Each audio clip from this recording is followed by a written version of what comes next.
You can steal a drum, but the problem is where to sound it. Welcome to the UBC News Tonight. My name is Wadulo Arnold. Elizabeth Nakakoni on sign language. I got that quote. It's an African proverb from BBC. I think it was interesting. I don't know why I had to share it, but there you go. Now, in our top stories this evening, elections for the LC3 chairpersons and councillors of sub-counties, town councils and divisions have peacefully been voted, with people voting at ease. Now by 8 p.m. or rather 8 a.m. voting had started, although people trickled in one by one in some places. Let's take a look at the details. Unlike other parts of the country where voting started at 8 a.m. with the low turn-up of voters, in Kisoro the story was different. Big number of voters turned up as opposed to the previous LC5, Meru and special interest groups.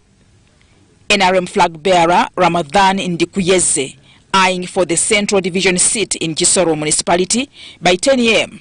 was queuing to exercise his constitutional right with hopes of winning. However,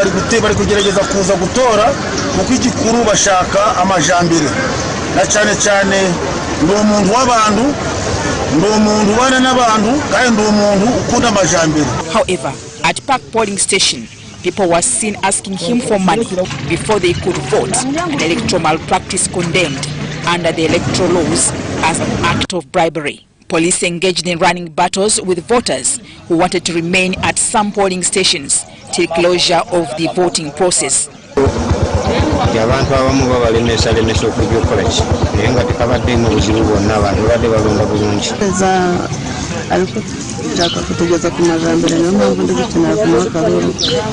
In Imbale district, voting progressed well except in some parts of Bongoho sub-county where photos of female and male councillors were missing on the ballot papers but bearing names and symbols.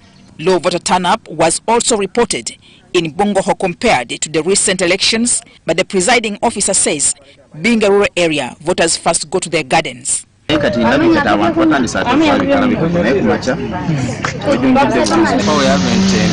any challenges. Maybe just a few packaging. Some of the items they will not find them there, like rubber bands, a few. Abalala bataze bulungi bakuba embeera ya presidential n'ebirala na MPship byabamalamu amaanyi.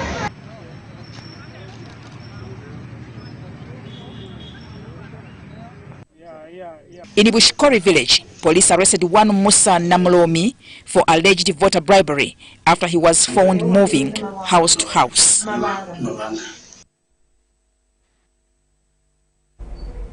In another related development, voting for sub-county, town council and municipal division leaders in Chira municipality in the Mugongo division, like other areas, is no exception. It also suffered a low voter turn-up.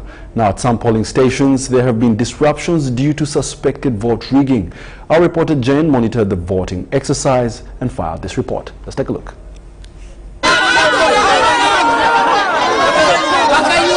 Voting here at Kasokoso Beach polling station in Namgongo division came to a standstill due to suspected vote rigging. Some of the people who are suspected to have involved themselves in the act have been taken to police.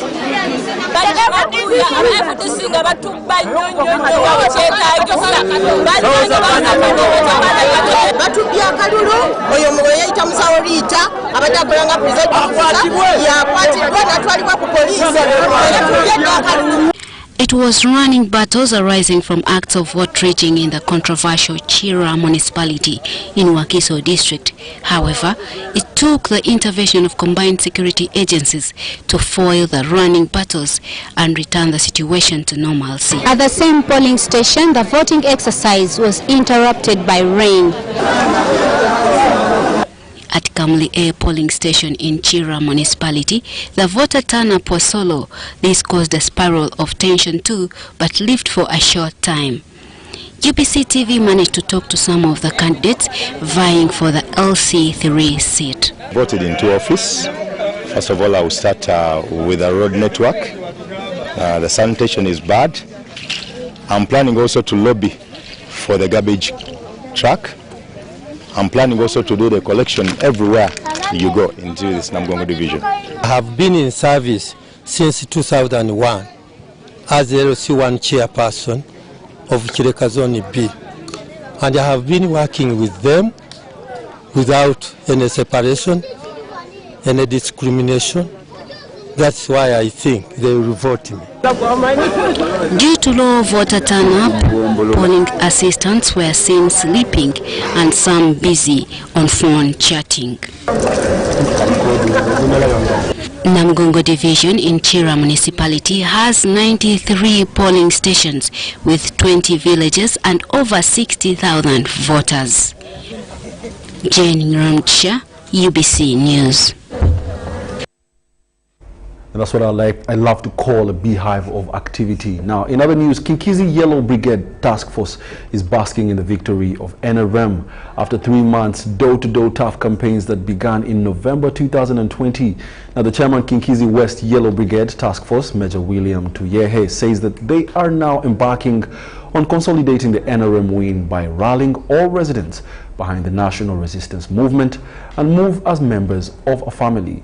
Major Tuyehe, however, urges his retired army officers to divest their military skills and knowledge in organizing the public rather than agonizing them. Details in this report.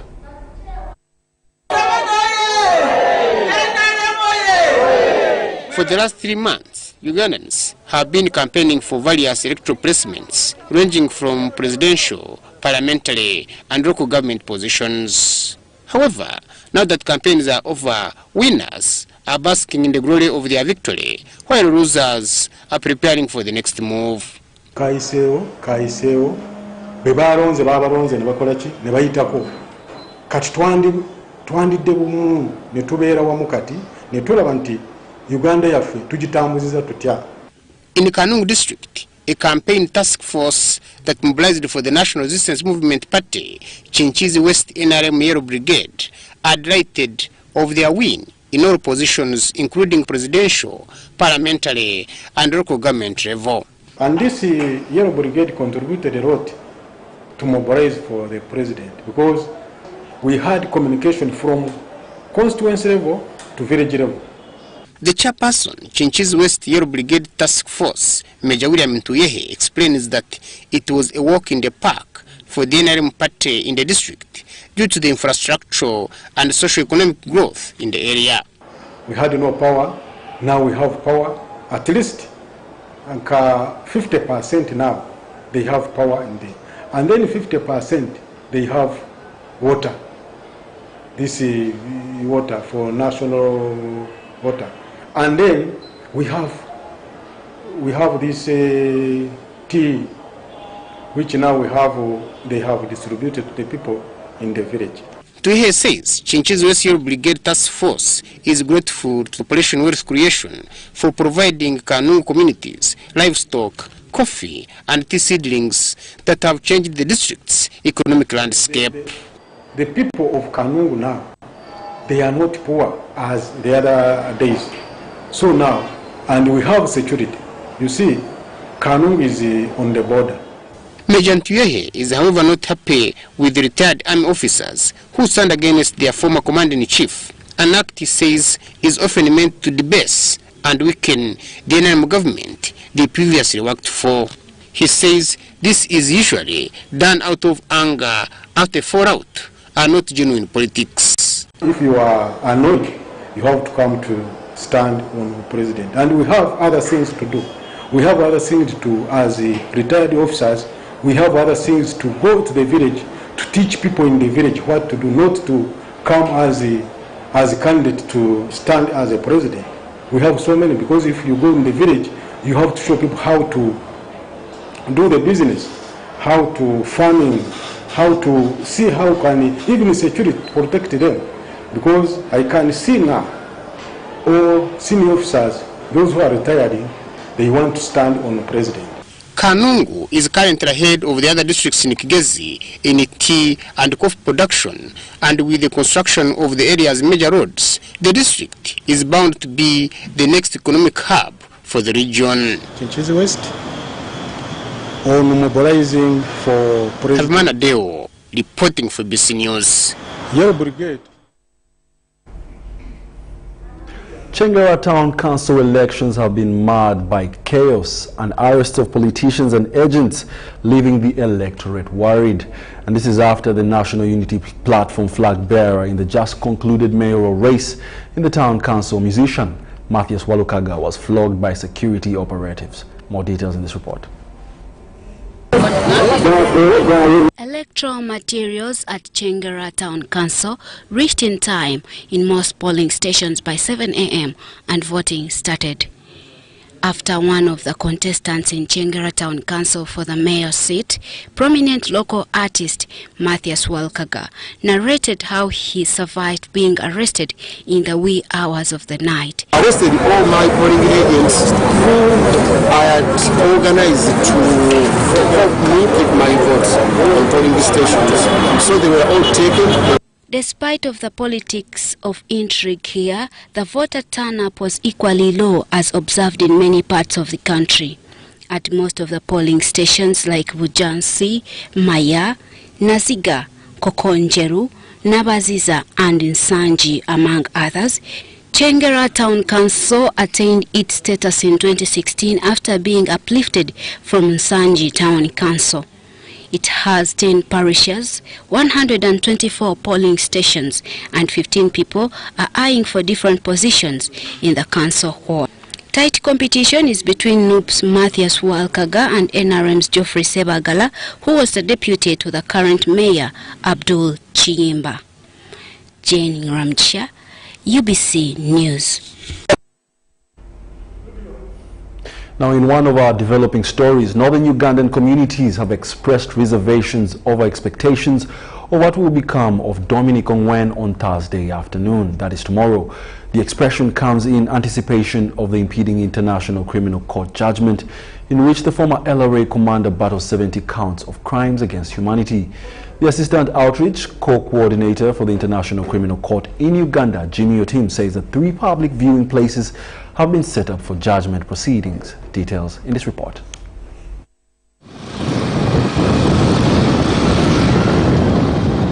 Though the mood in northern Uganda is not reflective of anxiety, there is something big coming up. Will it be a guilty verdict? Will it be a non-guilty verdict?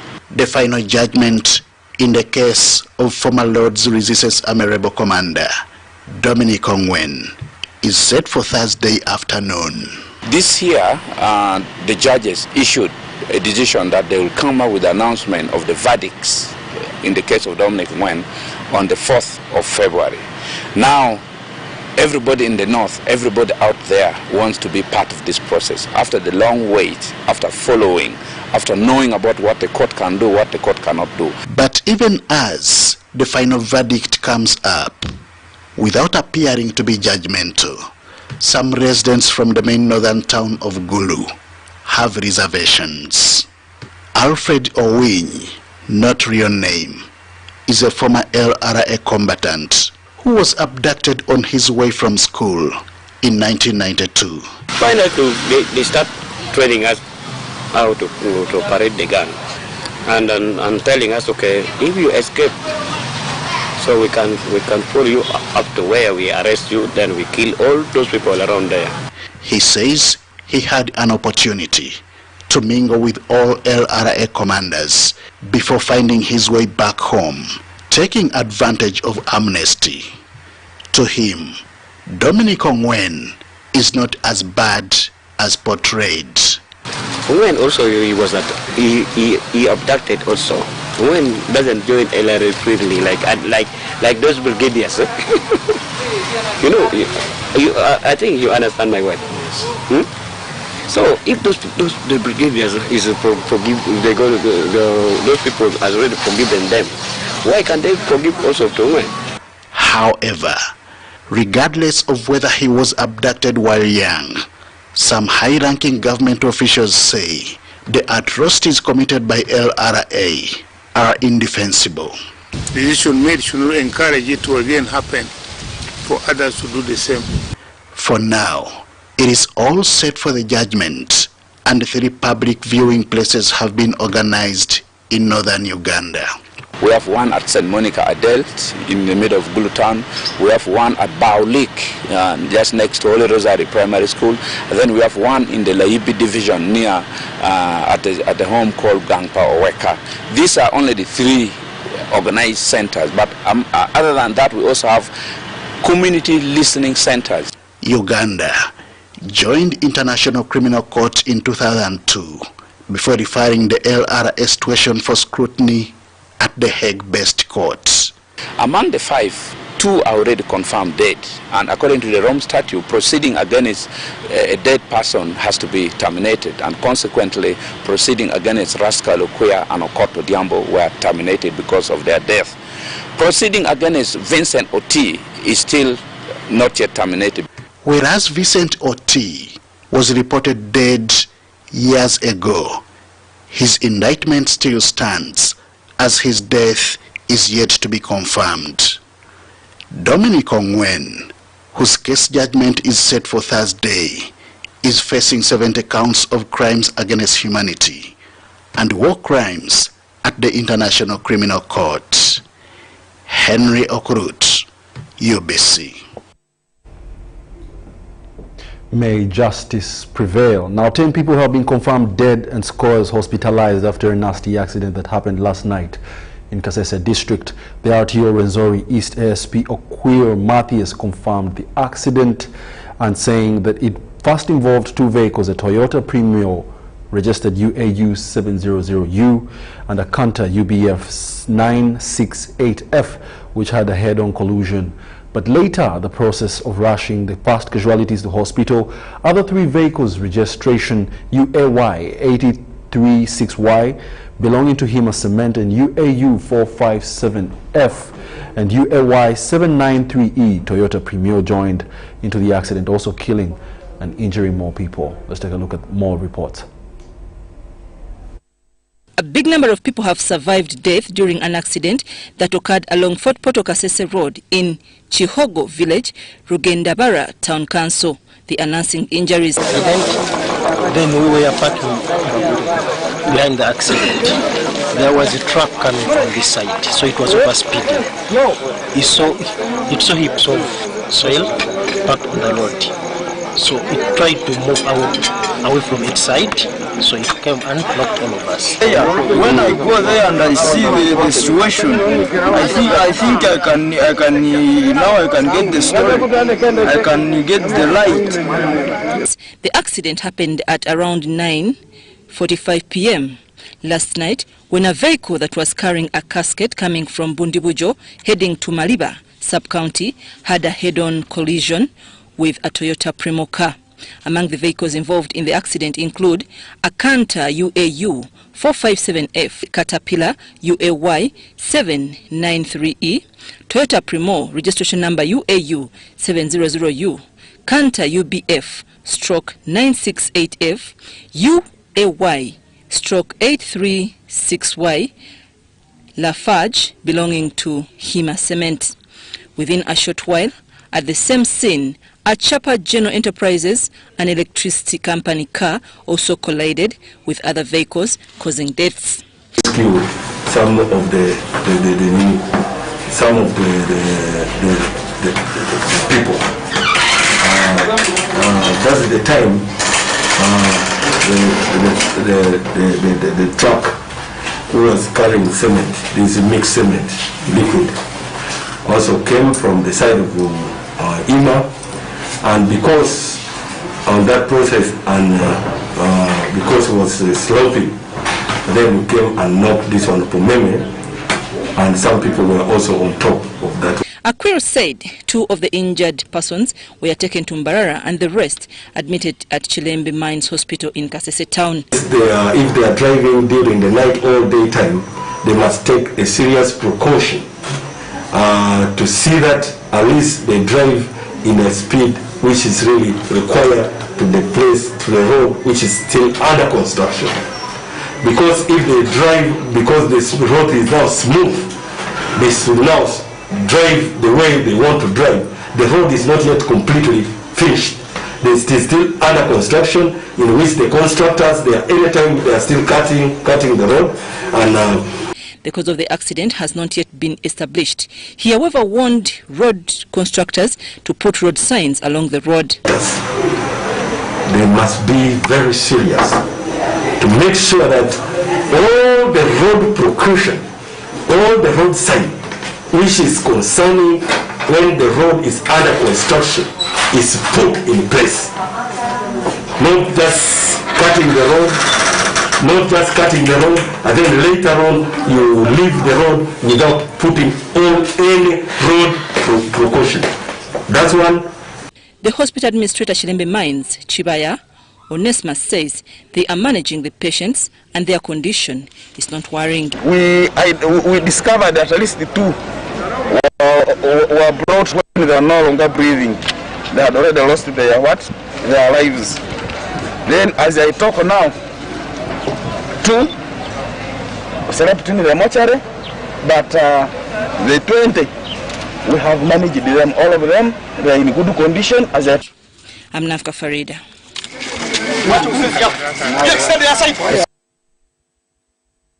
Very unfortunate turn of events. May God rest the souls of the ones that lost their lives.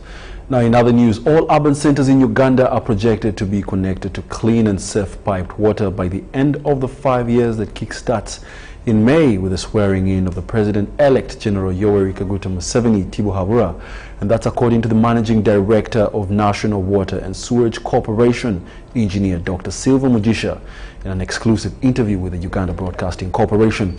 Now, Dr. Mugisha made this revelation shortly after receiving an honorary on behalf of the corporation as the best entity that has weathered the storm of COVID-19 to serve Uganda. The global message on frequent 20-second hand washing to stem the spread of COVID-19 heightened the urgency for access to safe and clean water. This in turn put water management agencies in the spotlight.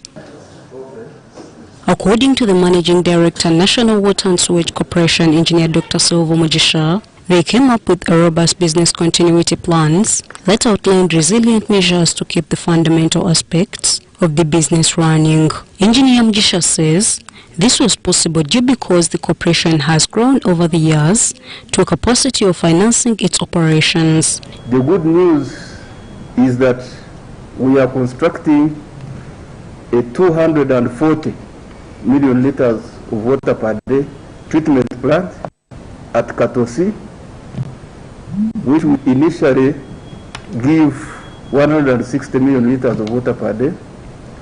Now, when you get 160 million liters of water per day plus 240, you go to 400 million liters of water per day. Given that the demand is 300 million liters of water per day, you can see that that plant at Katosi, which will be finished by mid of this month, will now give us enough capacity to supply the people of Kampala. So I'm very proud that the National Water is moving towards that self-sustenance as an institution. He says in the next 5 years, their dream is to save Ugandan with safe and clean water. We used to serve less than 500,000 people, 500. We now serve over 15 million people. And I've given it to you today, 3rd February 2021, Charles Mwesi, Doctor, PhD, President of the Rotary Club. Rotary Club of Nsanje awarded Engineer Mugisha for spearheading a corporation that has served Ugandans with love.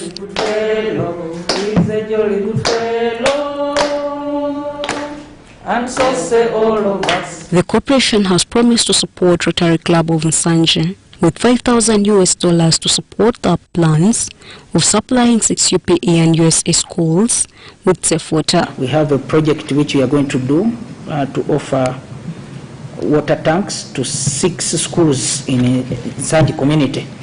Just give us a request, $5,000. It's not a big deal.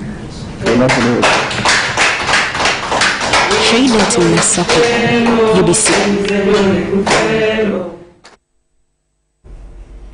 Head teachers from different institutions are eagerly waiting for the appointing authorities' address about the issue of reopening schools for classes for the semi-candidates. Now, our reporters visited some schools in Kampala and interacted with some educationists on how prepared they are and filed this report. Following the cabinet decisions taken during the cabinet meeting held on the 1st of this month, it was approved that the education institutions reopen to non-candidate learners during the COVID-19 period. This has prompted UBC to visit Nakasero Primary School and Makerere College School in Kampala. UBC interacted with Mr. Abura Richard, the head teacher of the school at Nakasero Primary School. We believe that we can manage both the candidate and the semi-candidate class because so far we have enough space. Abura Richard says each class with 4 streams will accommodate 35 pupils only. He says they have put out posters sensitizing students on how they can safeguard themselves against COVID-19. It has been our duty to ensure that we keep reminding our children about, even when they are not seated together, we keep reminding them, wear your mask properly, make sure you social distance. A challenge of resources of accommodating pupils and their teachers was cited. If government could again still add on to what they're already giving, the grant they are giving, so that it can make us move ahead. UBC further moved to Makerere College School and on entrance wanted to have a mask and wash hands before accessing the premises. With a limited number of students, the head teacher Makerere College, Martin Muhingo, says the school has trained enough essential teachers. We're not calling the whole staff on board. We are basically using the teachers who will be teaching candidates of senior 3 and senior 5.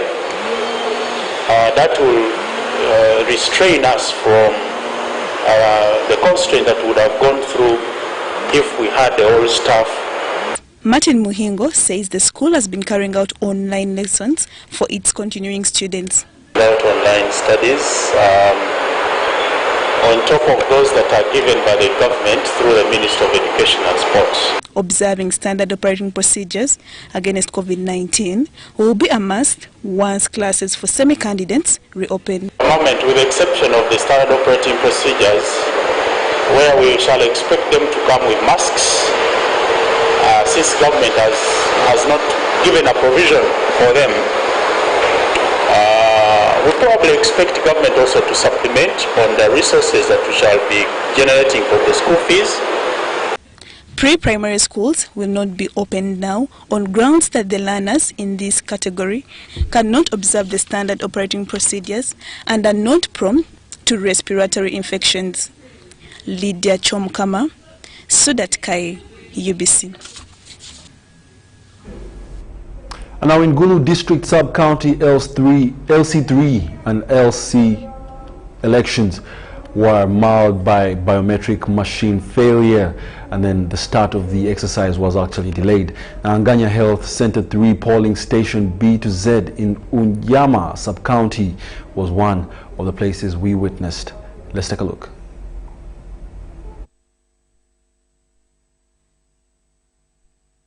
There are 481 voters registered in Angaya Health Center 3 polling station in Gulu District. However, the number of voters who turned up to vote for their LC3 chairpersons and directly elected councillors is very low, with the polling assistants and presiding officers left with little work to do. In accordance with the Ministry of Health guidelines, every polling station has hand-washing facilities at the entrance, although some of the voters are not wearing face masks. At polling stations AA, where there are 389 registered voters, the majority of voters are women. Akelo Agnes says she decided to participate in the exercise because she wants to see development in the region. In Paicho Sub-County at Adonai P7 school polling station, Lacote Frank Angel, the presiding officer of this polling station, said there are 472 registered voters, but the turn-up is very low. 24-year-old Ojok Dennis Bidigino, a candidate for the Paicho LC3 chairperson, attributes the low turn-up to the long distances to access the polling stations. There is also fear that is coming from the community concerning the election that has been passed some weeks ago, whereby there is an issue of cheating election, doing a lot of things. So today people are coming in few numbers, but in one of my polling stations, people turn up in large number and they are voting and they are going back home. Though they have also a challenges of a distance, because people who vote in Laluoro Cooperative Society, they move 6 kilometers from Laluoro to where they vote from. Ajok is an independent candidate among the 8 candidates. Others are Okelo Charles of the NRM, Opoka Benson of the FDC, Komakech David Lamo, an independent, Ongwech Ajela, another independent, Ojok Alphonse, also an independent, Topako Joffrey, an independent candidate too, Obalim Jovin of the DP. Voting materials were delivered on the 1st of February 2021. Gulu District Electoral Commission Returning Officer Agaba Ronald says these materials were dispatched by 2 a.m. He attributes the low turn-up to lack of interest by citizens to take part in the lower level elections. And the technical glitches at the biometric machine operators experienced at Angaya Health Center 3 polling station B7 was fixed and the exercise kicked off peacefully. All material had left the Electoral Commission office and was headed for the field. That meant it had around 2 and 30 minutes to be at the polling station, which is ample time for the presiding officers and other constables to be ready to open up in time. So far we have not had any issues in relation to voting. We have handled just a small issue with BVK machine, which we realized had delayed to some technical glitch, but Gulu District has 11 sub-counties with 47 parishes and 92 polling stations. The former Minister for General Duties in the Office of the Prime Minister, Professor Tarsis Kabojere, has urged authorities concerned to study the composite of the 11th Parliament representation carefully and look at more fundamentals as before, because the economy has been growing. Now he says the conscience of what is right and wrong is awakening, hence the need to nurture the seeds of transformation that are growing in local government. Kabojere said this in an interview when he showed up at a polling station in Bushenyi to exercise his constitutional right to vote, a leader of his choice in the LC3 elections that sums up the 2021 general elections tonight. Of the provincial, of the regional young youth representation. This composite representation should be really studied carefully. This is the parliament of Uganda, where you have the youth represented, where we have women represented. Now you have elders, you have the army represented, and you have the municipalities, the urban areas, the rural areas. Name it. What a composition. And therefore, what a pool of knowledge, if all worked out as conceived, there would be no place in the world that has better comprehension of what needs to be done for our country.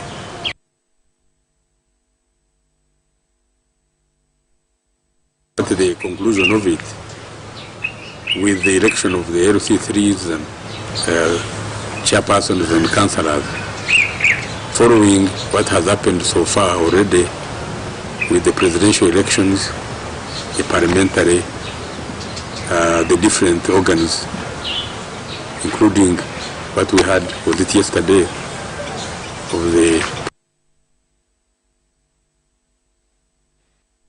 conclusion of it, with the election of the LC3.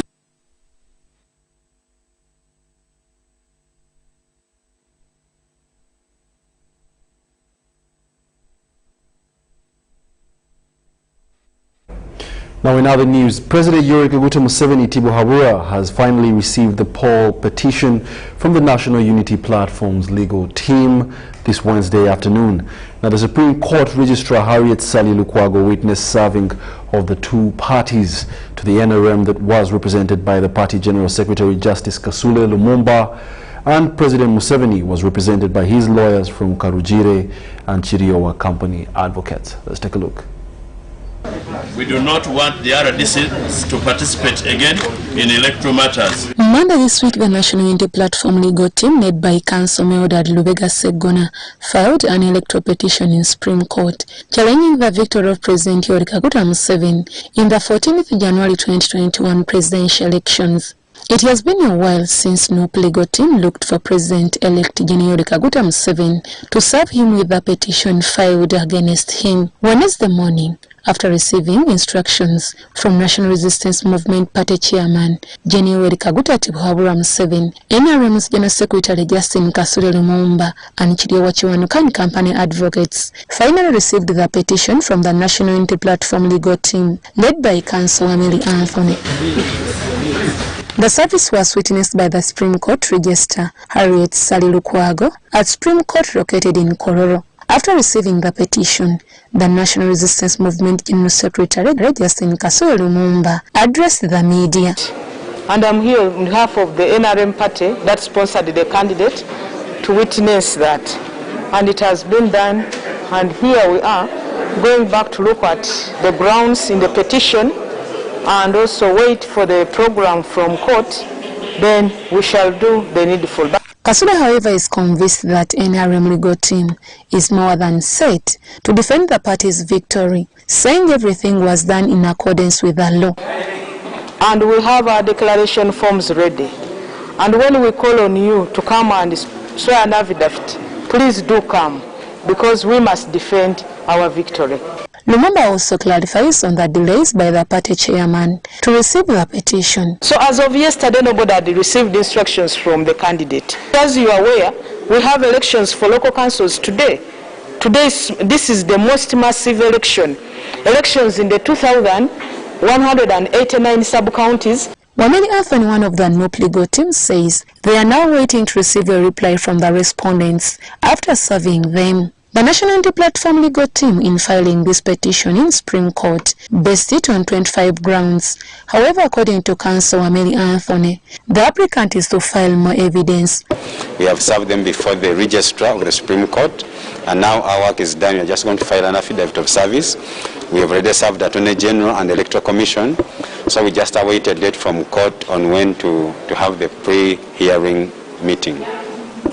After receiving the petition, the respondents are only left with 3 days to file their rejoinder. The case parties in this matter include the President-elect Yoweri Kaguta Tibuhaburwa Museveni, the Electoral Commission, and the Attorney General of Uganda. Among the grounds in NUP's poll petition, they want court to declare a fresh election to cancel the victory of President Yoweri Kaguta Tibuhaburwa Museveni. Among other grounds, Deborah Namamonde, UBC News. In other news, local council 3 elections in Tororo district were marred by violence and election boycott. Now, for example, in Malabo Town Council, for instance, one person survived death by a whisker after his vehicle was shot at by one of his supporters of his main political rival, Paul of LC3 arrests. In this report, police has embarked on a manhunt of Sunday Emilot, but he's still on the run. We take a look. Nyakesi General Polling Station in the newly created sub-county of Nyangole is among the few polling stations in the district that were unlucky to elect their leaders at local council 3 levels. Here, as early as 7 a.m., voters had overwhelmingly turned up to choose their leaders, but only to discover the ballot papers delivered were less than the number of registered voters.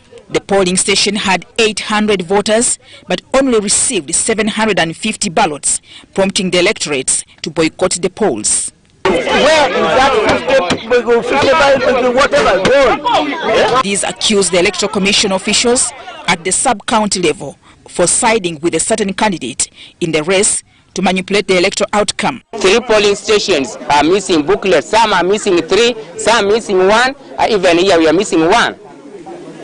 which means the 200 ballot papers, we don't know where it is right now. And according to the electoral official from the sub-county is trying to confuse us that those things were packed from Kampala. For them, they don't know.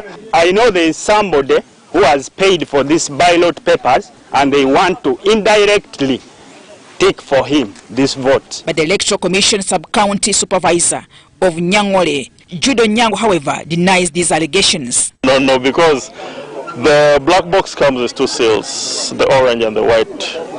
So there is no way the officials at the district can tamper, because they are packaged by the police, put at the store by police, loaded on the vehicles by police, delivered to the polling station by the police. So my work is to deliver them to the polling stations. At Malaba Town Council, this 35-year-old Otabong narrowly survived death during the election after allegedly being shot at by a group of supporters claimed to have been headed by Paul Emolot, the chairperson Iteso Culture Union, for allegedly supporting another candidate not of their preference. His vehicle number UAZ 977H that is now parked at Malaba Police Station Yard was shot at, but fortunately the bullet couldn't get him. Emolot came, he stopped me on the way. He began knocking the window of my car, telling me, you open. I said, Papa, what's wrong? I lowered even my windows down, the driver at the driver's side. So, just answering to one question, Papa Nyobo in Kiteso, in Ateso, I had the bullet. Bah! So I said, I'm finished. I had to roll the car down, drive from up to the bush, turn looking for the way of saving my life.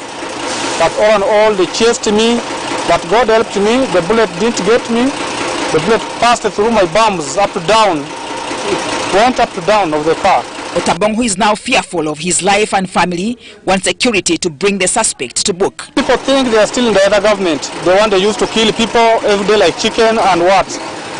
Because they have that say, don't go yet, but I'm also Muteso. And I stayed in Malaba because I'm born of Malaba here, Osukuru and Malaba, in the same place. I go there for business, I go back, I drive my car, go back to my home, check on my families. So I don't have any problem with them, but I want the government to handle this case. The district security head confirms that investigation into the matter is underway. That matter is being handled by the police. A case has been registered. The vehicle which was shot was towed to the police, and statements are being made. And this suspect who shot that vehicle currently is on the run, but for sure he will be apprehended because nobody is above the law. However, violence was noticed in a few sub-counties, while in most polling stations the exercise went on well.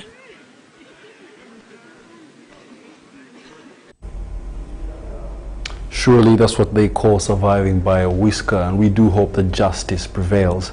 Let's take a short break. When we return, we'll be back with business. Stay tuned.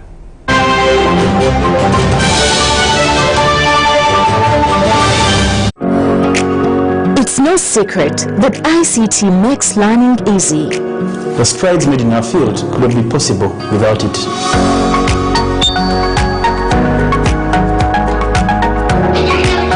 And now we can watch our favorite show. My radio is my best friend. UCC provides an enabling regulatory environment and policy guidance for healthy competition. We also facilitate ease of doing business in the communications sector through licensing, standardization, spectrum management, tariff regulation, rural communication development, and consumer empowerment. An informed consumer is an empowered consumer. UCC supports local content and innovations. Driving the development of a robust communication sector in Uganda is Uganda Communications Commission. Yes, Enjoy great value from Airtel with the all-new My Pakalast combo offers. We have customized especially for you the best deals on minutes, data, and SMS with our 3-in-1 My Pakalast combo to give you the best value as you stay in touch with friends and family. To activate My Pakalast voice combo, dial *100*2*1# to get started. Airtel, the smartphone network. The day the world stopped was the day we found where to go.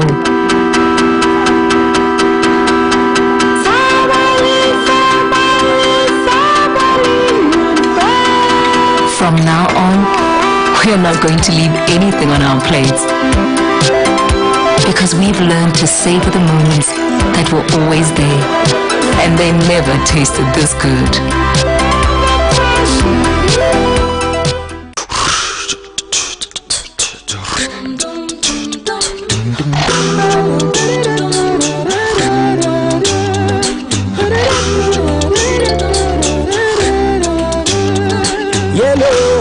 How are you?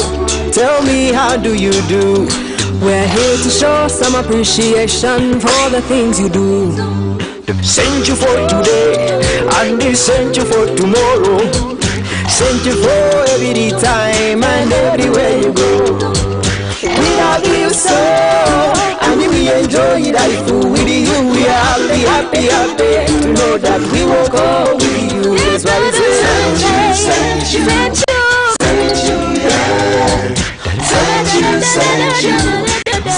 Thank you for choosing MTN. Use MTN mobile money, bundles or other services to get Thank You points. The more you use, the more Thank You points you get. We look forward to many more years together. Thank you.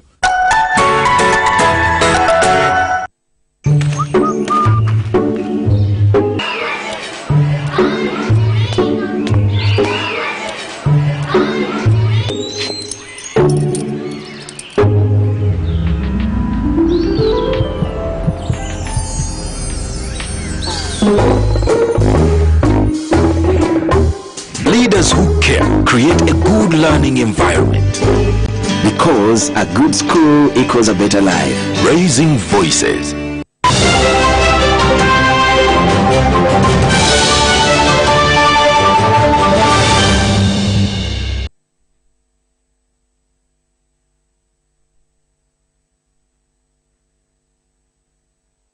Welcome back. You're still watching the UBC News Tonight with me, Wadulo, Arnold, and Elizabeth Nakakoni on sign language. Now, in other news, elections for the sub-county LC3 and local council leaders in Hoima district have suffered a low turnout, just like other polling stations around the country, which political commentators are attributing to civic duty ignorance enhanced by both largely the peasantry society in Uganda and the laxity of bodies that are meant to make society knowledgeable on matters concerning electoral systems and processes. Let's take a look. Martin Dokas Mbabazi, Hoima's shortest man, who stood for the Kitoba sub-county LC3 seat, appealed to the electorates to take a keen eye on political leaders who are gender sensitive on matters to do with people living with disabilities. Over the years, findings have shown a sense of community marginalization present within both older persons and persons living with disabilities. These groups experience political sidelining, discrimination, and inequitable access to health services. This is seen as the key reason for their poor health. Clinical services are found to be low quality, with little or no access to facilities, trained personnel and drugs, and there are no rehabilitative or mental health services available for them. It is against this background that Mbabazi, an NRM flag bearer contesting for the LC3 seat of Kitoba sub-county in Hoima, was sensitive over the plight of people living with disabilities this time round. Whereas he too is despised as being a dwarf, but he says dwarfness does not mean inability. He remains with broad ideas to lead and develop the community. Toba tukere twine kizibu kyabekulembeze kubako batako manyo bujunanizo bwabo tyalingu rundi no butafayo ubako aba entebege yakasatege kaire nebo abantu batakufayo ijuka kurunga ba councilors ubako babakumere abandi tibaino tibaino kwegesebwa kukumara ate okwegesebwa kutakumara then chairman 3 asangira nawe atakufaayo okusanga abantu batakufuna obuhereza bulungi habwokuba chairman 3 ni waina kurura nti ali political head wa madobona kandi nabole kyakike kiyokora kusanga batakusobora kuinterpreting a local government act. According to Mbabazi, people in Chitoba are faced with poor roads, lack of enough water sources, poor academic performance in government-aided schools, poverty and lack of electricity in some places. Some of the voters have listed a number of things that they want to be done in their sub-county. No kurakurana kikurakurana speed ya mani niko nemigise ndiyo nabwera abaneija iyo kutoa emirimu nihereza abantu abasomere naitwa abanyakitoba tusobora kufuna omugisa ogwo kusuhereza y'abana baitu nabo bakole ekindi kijja kumanti engudo zaitu zifuire muno abanyakitoba tukubonabona muno butukuba ntwenda kuika main road ya kolasi obeza maram baitu okurura abanyakitoba ni babonabona muno kuba Despite of the challenges playing out here, one would expect that turning up in huge numbers would be a remedy to overturn the status quo and vote for capable leaders, but this was not the case. The voting exercise here was bedeviled with a low voter turn-up.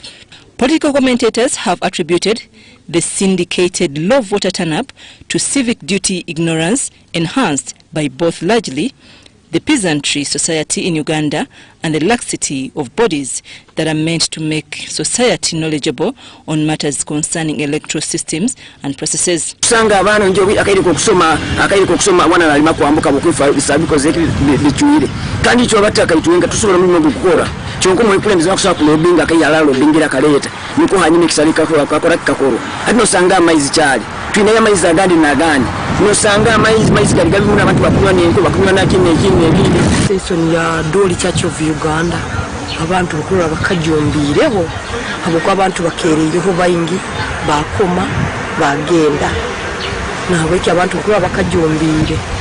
Meanwhile, in Luwero Bamunanika, the Minister for Higher Education, John Chrysostom Muyingo, has urged voters to be careful with their choice of leaders. Is that now that we have concluded the electoral process, it's now time to work. I'd like to pray that those who have been the current leaders join hands with the newly appointed leaders, put their heads together and forge a way forward for the good and the development of our country. He cautioned school heads against charging parents a lot of money because it will stop many children from rejoining, giving the current financial stand. Prayer to the owners and of course the governors, the leadership of the various education institutions. Let us use this period before schools open to clean, repair, and create an environment that will attract our learners to enjoy going to school.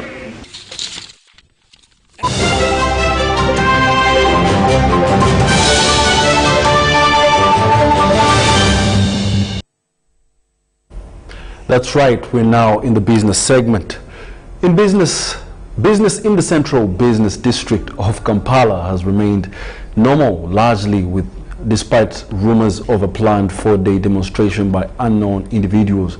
Security remained vigilant, anticipating any acts of lawlessness, but in vain. However, independent analysts attribute the foiled demonstrations to earlier security warnings of preparedness to counter any uprising. However, some of the traders our crew interacted with had mixed reactions, ranging from loss of interest, while others say that they have suffered enough and are looking forward to return to normalcy. Let's have the mixed reactions. Era kedi mutikabaddewo olw'ensonga tulina okukola twetaaga ssente twakoze tize nziruka wanze nkolera wano nera bwekabeerawo nina okudduka naye nga si byendimu ebyo byokwedima nze nina okukola munnange ebintu bingi nnyo abantu balimba mu Luganda bye bayita propagandas abantu balimba baagala kulemesa abantu kujja kunoonya 10 ky'abaana baabwe ndowooza abantu abasinga okwogera ebigambo ng'ebyo bo ndowooza baba balina baba balemesa ffe ng'abavubuka okujja okukola tujoyininga ebintu ng'ebyo by'okwekalakaasa kyo kye tutasobola. Engeri gye bagamba wali okwekalakaasa ssente zo ntono.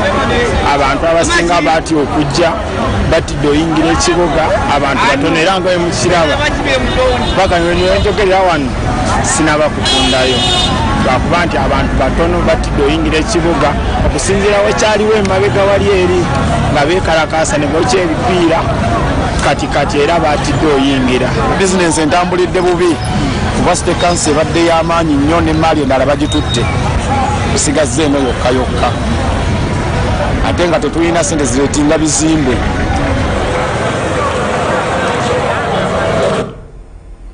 Mixed reactions as we promised. Now in other news, 45 groups of innovators spread across the country and now among the glimmers of hope after emerging winners in the third phase of the Ministry of ICT and National Guidance's ICT Initiatives program.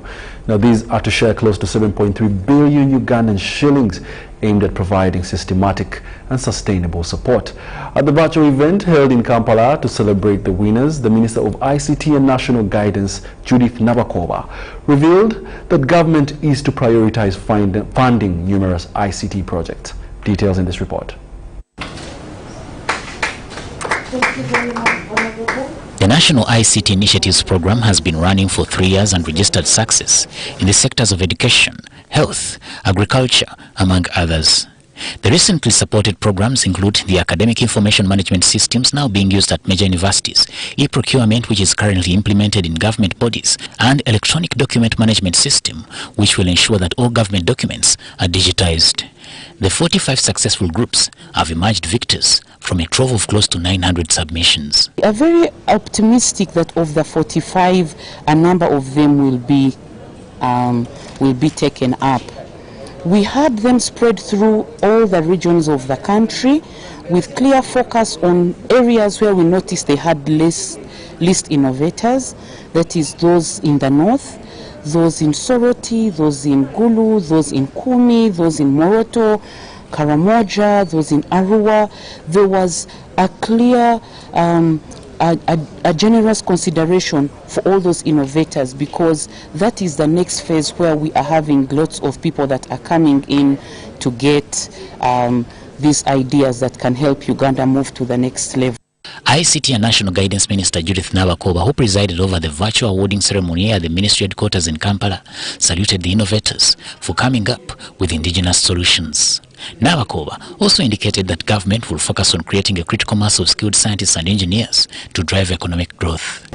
Globally, ICT innovation has led to the emergence of large tech companies in the world, the likes of Google, Facebook, Amazon, among others. These companies were also supported by their respective governments. The large companies which shall emerge from Uganda will also be a product of these innovations. These companies shall create jobs and the country foreign exchange.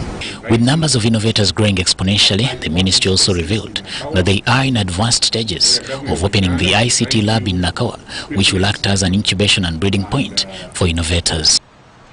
Well, we've already said that creativity and innovation are birds of a feather when it comes to industrialization, and our government knows this too well. But quite often, success stories of innovations only stop at print media mentions and in TV newsroom footage stories. But with this program, government says it will fund and groom all innovators across the country. Samuel Senono, UBC News.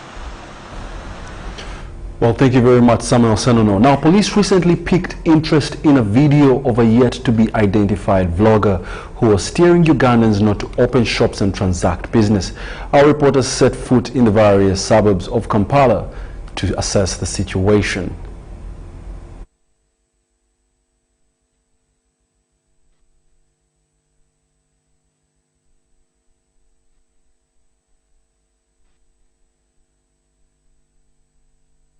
Immediate threats, discouraging Ugandans to work between 3rd and 7th February.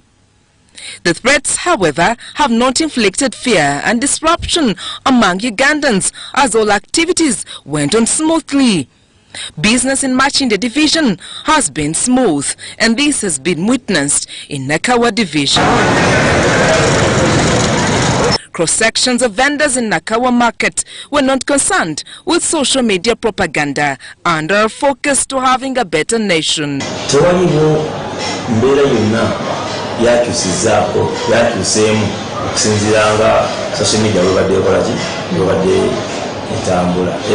ojja kukiraba nti amaduuka gaffe gonna wansi gakutambulako wansi yonna gagamba gonna amagule bali mukola bizinesi nga bwe yabadde eggulo era bweri era mukama katonda wanaaba atuwadde obulamu enkeera era ejja kubeera bwetyo.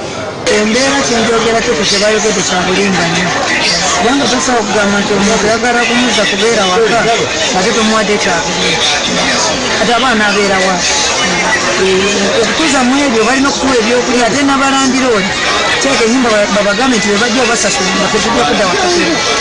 Nze nagirabye nga holokose kubanga ffe tutendera ku ekyo abatufuga kyebaba batuwadde. At one of the crime hotspots within Kampala, in Nansana, security officers in UPDF and police arters were patrolling both on foot and motorcycles. Despite more propaganda being coiled on social media,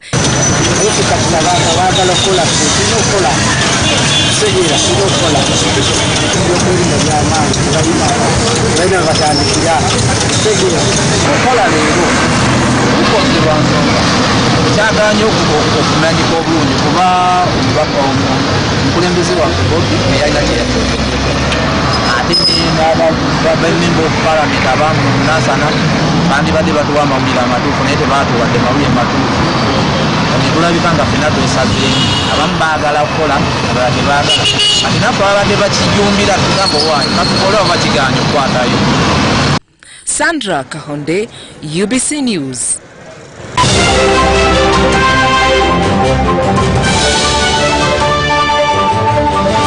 Double data. Airtel introduces double data, the biggest deal ever on smartphones in Uganda. Buy a smartphone, 3G or 4G, and get 100% data bonus from Airtel. Airtel is giving you 100% bonus data on all weekly and monthly bundles for every new smartphone connected to Airtel for the first 3 months. Dial *175*9# to enjoy double data. Double data, double data. Oh, bino bye biruma bayaye. Airtel, the smartphone network, regulated by Uganda Communications Commission. Your safety while using electricity starts with having a certified technician to wire your premises. Do not use Camille. Fuck it. Chisaka, now that the wiring is complete, how do I get power? No, I'll get you power in my own way. And you don't even have to worry about the bills. I'll bring them myself. Is your neighbor there? She went to work. Does she have power? Yes, she has. If your neighbor has the power, you have the power. Desist from illegal connections because they are not only dangerous, but could lead to prosecution and death. Chisaka, what is this? Oh my God, I'm from Umeme. I did not say Umeme. I am from Umeme.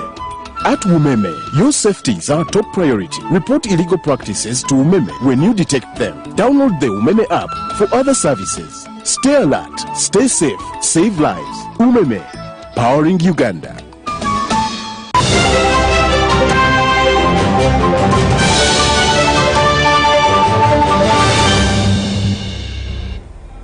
I did not say your meme. We're now in international news. World Bank Group President David Malpass has announced the availability of $12 billion US for 8 African countries to purchase COVID-19 vaccines. Now the funds will be given as grants on low-cost loans to Ghana, Ethiopia, Niger, Mozambique, Cape Verde, Eswatini, Tunisia and the Democratic Republic of Congo. The bank has urged other African countries that have not yet requested for its support to do so. Business confidence levels back where they were before the COVID-19 pandemic. Ratings agencies Fitch and Moody's have projected a strong economic growth for Ghana. Economists say that's based on several factors. African continental free trade is a factor given the conditions and the terms within the agreement. Again, you realize that because of the COVID, most investments are shifting to gold and some commodities. As Ghana's economy tries to bounce back after the shocks caused by the pandemic, the government faces a high fiscal deficit and rising debt. Moody's is projecting debt to GDP ratio to hit 80% by the end of this year. The balancing of our debt portfolio as against ensuring favorable livelihood for the people in the economy is something that's going to be quite challenging for policymakers. The government is looking to rein in spending to narrow the fiscal deficit. However, that could prove difficult because it has to also deal with the ongoing pandemic response, including the buying of vaccines. As Ghana's COVID-19 infections surge, the country risks going through a second lockdown. But that could be bad for Ghana's economy, which has more than 80% of the workforce operating in the informal space. The government hopes to limit the spread of infections with the reintroduction of restrictions on special gatherings, so it doesn't have to get to the point of shutting down the economy.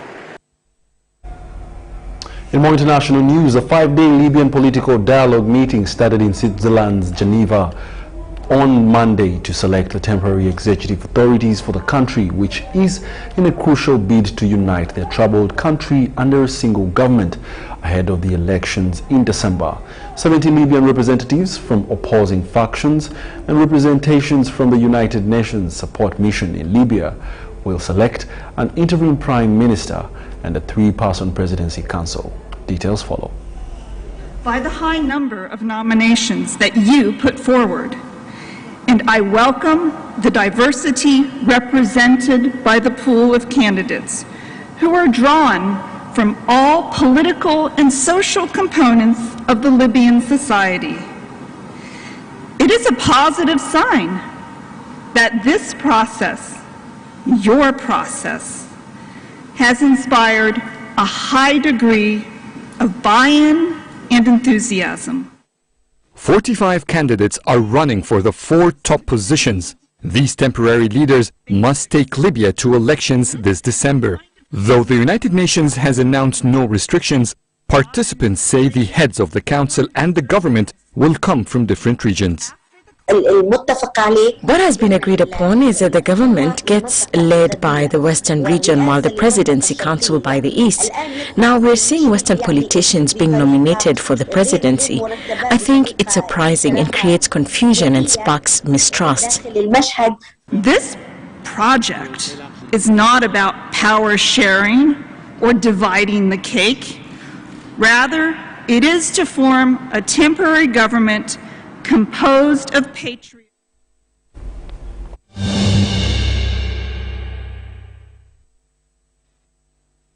We've come to the end of our bulletin tonight. However, watch out for behind the headlines tonight as they discuss the role of aviation in the tourism industry. One of the key guests will be Amos Wekesa. My name is Wadulo Mark. Arnold, Elizabeth Nakakoni on sign language. We must say good night.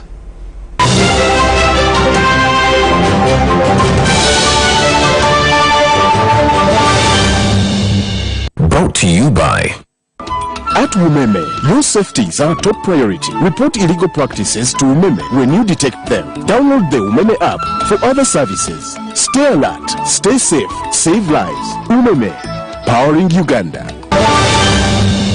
Welcome again to this edition of the Weather Forecast from the Weather Center, only here on UBC TV with Semper Alex Kim. We are dealing with the dry conditions across the country, and the reason being the dry but quite warm northerly winds that are coming in through the Sahara Desert into our region. The reason for the hazy conditions and also the picking up of warm temperatures across the country. Tomorrow in the morning, we do expect sunny conditions across most parts of the country, though it will be quite hotter in the northern sector of the country. Well, into the afternoon, we do expect a pickup of some light isolated showers that will be across the Lake Victoria Basin and across some parts of Mubende. The rest of the country will hang on to sunny conditions. This will affect temperatures to rise between 34 degrees Celsius, that will be across the northern sector of the country, to 26 degrees Celsius, and that will be across the country. Elsewhere across the globe, we are forecasting for London as well as Pretoria chances of some rainfall, whereas Nairobi is expected to be bright and sunny at a daytime high of 29 degrees centigrade. That concludes it. Stay tuned to UBC TV.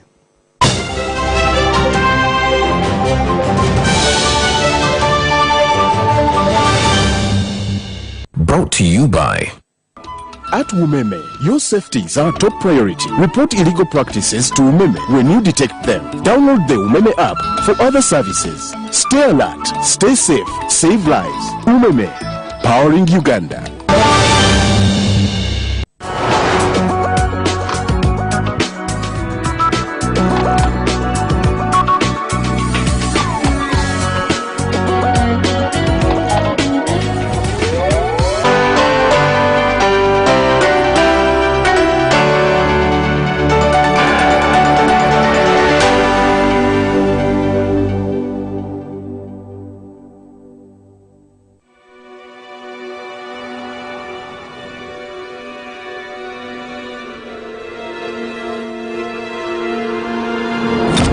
For more than 100 years, from the mid-1800s until the Second World War, they travelled the world in search of people. Human beings they classified as exotic animals to be exhibited in human zoos. These exhibitions were a worldwide phenomenon. Throughout the 19th and 20th centuries, some 35,000 human beings were exhibited to 1.5 billion other human visitors. Human beings exhibited by other human beings in zoos and circuses, theatres and anatomy rooms, at colonial exhibitions and world fairs. These men and women were placed on the same level as animals. This was extremely disturbing. At the same time, there was a degree of conditioning which was very difficult to escape from. Children, women and men were put on display in order to support a hierarchy of races and to justify worldwide colonization. It was so successful because people came to see the so-called savages from faraway lands, whose exoticism had long fascinated them. Here, for the first time, they could be marveled at in the flesh. They were supposed to depict cannibals, although none of them actually were cannibals. It was all just theatre. Thanks to human zoos, racism became accepted and commonplace. Visitors flocked to see the ever more terrifying savages, which were marketed accordingly. Tambo, an Aborigine from Australia, Otter Benga, a pygmy from Congo, Marius Kalui, a Kanak from New Caledonia, and Moliko, a Kailina from Guyana. They represent many thousands of people who were exhibited, but whose names history has forgotten.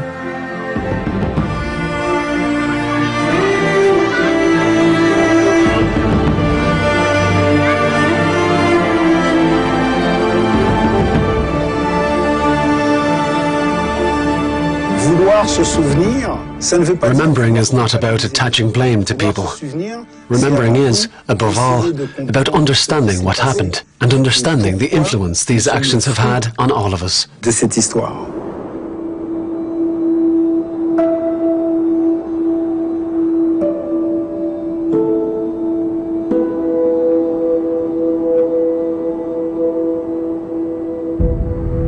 Before they became mass entertainment, human exhibitions were reserved for the elite. As early as the 16th century, Europeans imported strange savages from far-flung lands for the enjoyment of rich aristocrats at royal courts. But by the beginning of the 19th century, this fashion had spread to fairs, pubs and theatres, thereby reaching a wider audience. United States, the king of human exhibitions was Phineas Taylor Barnum. From as early as 1841, his famous freak shows had attracted huge crowds of people and had earned him a fortune.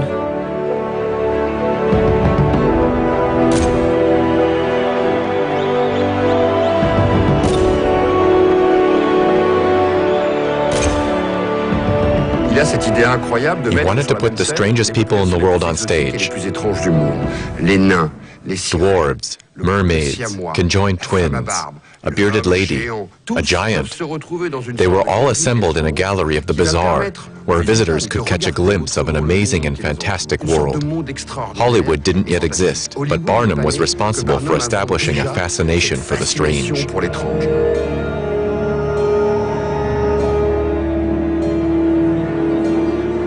Barnum revolutionized the American circus when he created the greatest show on earth, a huge traveling circus with 5,000 seats. This was also where he presented his savages to the public. He wrote to more than 100 American commercial agencies and consulates throughout the world, asking them to send him real wild savages in order to increase his worldwide troupe of what he called freaks. The Irishman Robert Cunningham was able to satisfy Barnum's wishes. When he heard about Barnum's letter in 1883, he was in Australia, in North Queensland, home to the Aborigines, the country's indigenous people who had been oppressed by British settlers since the 18th century. Deprived of their most basic rights, victims of violence and racial segregation, they were considered little more than a part of the fauna and flora. Queensland wasn't a state then, it was a colony. This was a turning point for Aboriginal people who had been living here for thousands and thousands of years and countless generations because their land was being taken by Europeans. Aborigines were forced to live in villages called black camps. Cunningham met Kukamanwura, a young Aborigine man who he renamed Tambo. Tambo's companions were also given new names: Toby, Jenny, and their son, Toby Jr., Billy, Susie, Jimmy, and Bob. The prevailing pseudo-scientific ideology ranked Aborigines the lowest amongst the hierarchy of human races, making them highly sought after for human and folk shows. They were considered unsuited to modern life and facing extinction. I do know that not long after Cunningham got them on the boat from Townsville, they wanted to go back to their communities. They wanted to go home. We know that the people was not aware of what they were getting themselves involved with. Cunningham actually had to remove all their clothes so they wouldn't run away. When they got into Sydney, 2 people actually still escaped. One of them actually stabbed a policeman. The whole matter ended up before the court. The judge still released the 2 escapees into the care of Cunningham through a bond.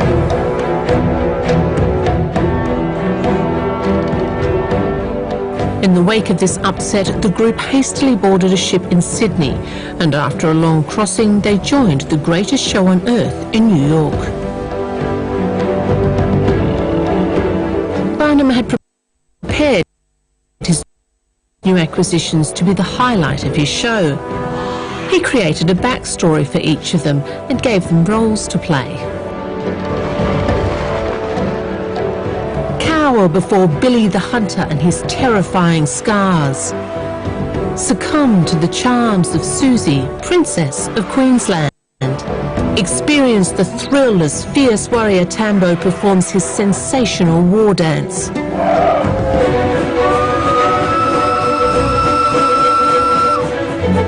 The tour travelled across America at breakneck speed. The troupe's appearance in more than 130 American and Canadian cities pushed them to exhaustion, while Barnum and Cunningham made a fortune.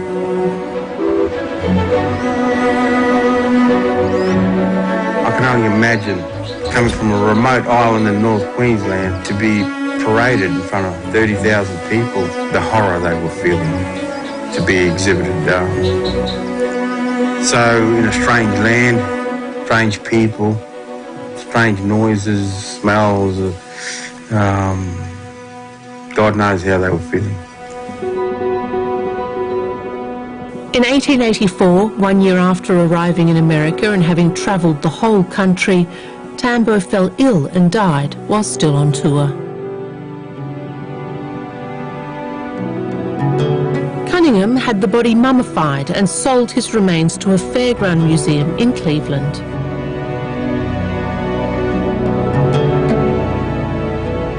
More deaths followed in quick succession. However, the show went on. Despite these losses, Cunningham knew his troupe could conquer Europe. He shipped them to London, the capital of human zoos. In London, they performed nightly at the Crystal Palace, which was constructed in 1851 for the Great Exhibition. I'm not sure whether the visitors at that time had enough distance to say to themselves, this is a business, it's not really real, but just acting. I don't think that the distance was there, and that's the dangerous thing.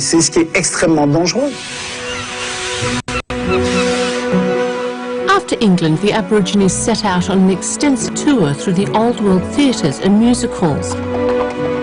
Costar's Panopticum in Berlin, the Arcadia in St. Petersburg, the Folies Bergère in Paris, where the last survivors were photographed. Jenny and Toby Jr., who would both contract tuberculosis. The fate of Billy, Tambo's companion, is unknown. The eyes of Billy are very so you just wondering where he is, just looking at him, and he's confused.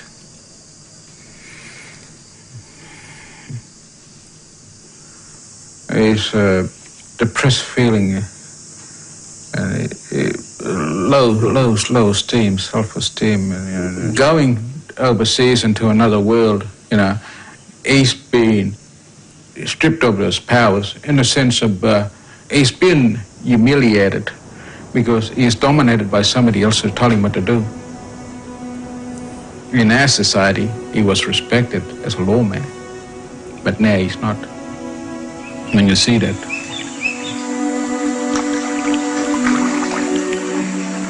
With the support of the Australian government, Grandad Walter has brought home the mortal remains of his ancestor Tambo, so that he can finally rest in peace on Palm Island among his people. Tambo's mummified body had been found in 1993 in the United States in the basement of a funeral home in Cleveland, Ohio. I feel strong because of he's back on his ancestral country. I feel his strength and his spirit's back home now, and he's free. He's free.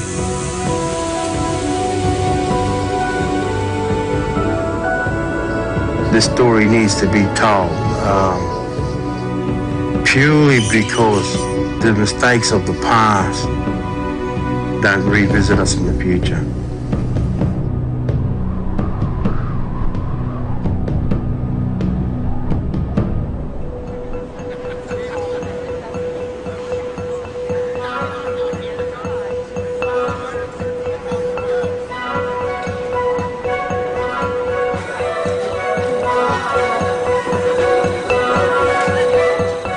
Period when exoticism was all the rage, show organisers were not the only ones to grasp the interest that the exhibitions aroused.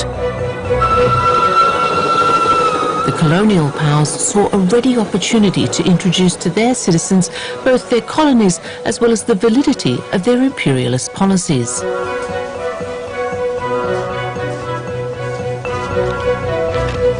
At the end of the 19th century, a renewed impulse to colonise developed in the West that prompted the European powers, but also the US and Japan, to freely divide among themselves those territories still available. In particular, Africa.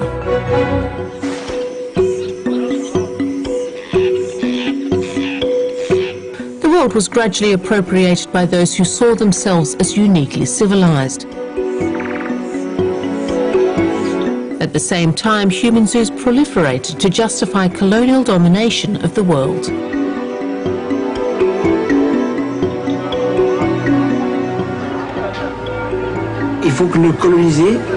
Colonized people have to accept, share, and promote their own myth. And that is exactly what happened in colonial times. Not only in Africa, but also in Japan and elsewhere.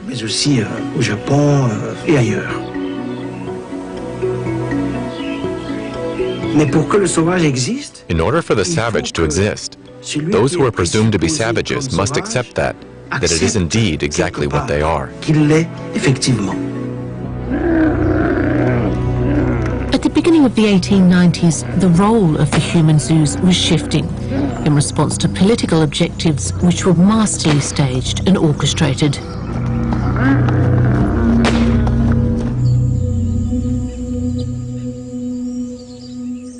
Moliko's story is that of a survivor. After months of